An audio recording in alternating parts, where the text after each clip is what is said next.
All right, this tough economy, well, it's causing many people to actually cut back in so many different ways, even apparently on the number of children they have. In a recent survey, 64% of women with household incomes below $75,000 said they can't afford to have a baby right now. And some couples are choosing to stop at one for other reasons. Social psychologist Susan Newman is the author of Parenting an Only Child. She joins us live from New York right now. Hi, good to see you, Susan. Good to see you. Okay, so if the economy is one reason why people are choosing to have only one child, what might be the other reasons? The economy is one factor right now, but this trend has been going on since the 90s. We're following Europe, and the reasons range from women are working, more women are working. They are feeling the stress of working. The divorce rates are high, so you have a baby and then you don't have time to have another one. Also, infertility is becoming increasingly a problem. The reasons just keep escalating, and the trend is more and more predominant. We're living now, according to many surveys, in a much more adult-centered lifestyle rather than a child-centered lifestyle. So with women starting to have their babies at 35, they want to travel, they see the only child is more flexible, and those are just some of the reasons. I mean, it just goes on and on. And that's quite the host of reasons. So it really sounds like it's more so because of circumstances than purely choice? Well, it's choice, it's circumstance, and it's the fact that people are realizing you can be a parent and you can be a mother and you can be a father if you have one child.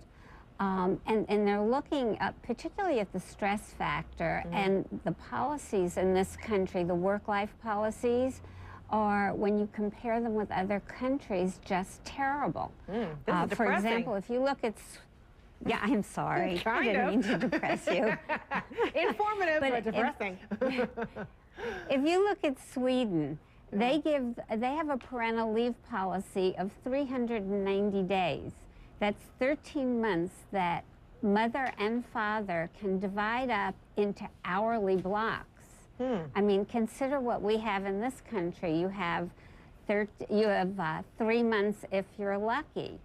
And women want to keep their jobs, and right now many women need to keep their jobs. Wow. There are more women in the workforce than there are men right now. And then if you break it down to the and if you break it down to the economics, which was the first thing out of the gate you're talking about, it's $280,000 to raise a child, and that's based on some estimates through high school. So you focus all this, money on the one child, say, for example, you don't expand and have more kids. There are a lot of myths, I guess, some would put it, associated with the only child, that perhaps that only child will grow up to be a little less social or spoiled. And you say, as the author of, Parenting an Only Child, what to those things?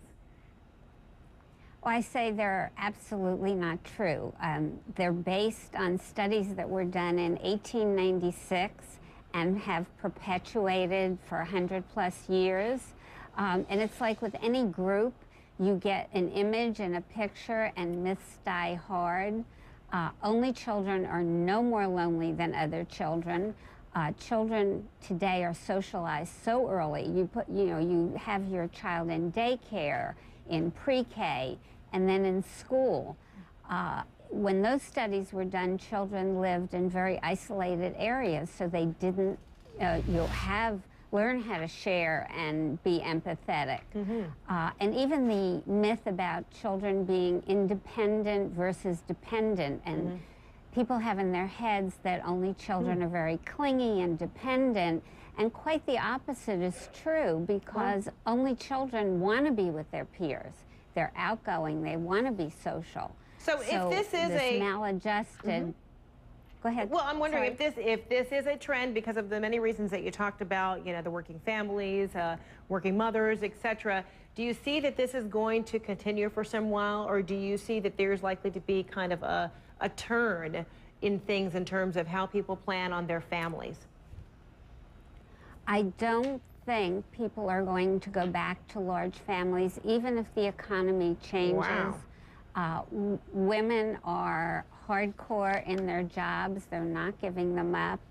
And I don't see it changing at all. I think this trend, we're following Europe, in Japan, for example, and European countries, we're not at replacement level. Okay. They're at 1.3 in Japan, and we're at replacement level only because of immigration. Interesting. Oh, Susan Newman, fascinating topic. Parenting an Only Child is the name of your book that you authored. Thanks for your time. Appreciate that. Thank you. And definitely more informative than depressing. How's that? Definitely. Only child families are fabulous. People just need to redefine family. Right. Okay. Thanks so much, Susan. Appreciate that. All right. Preparing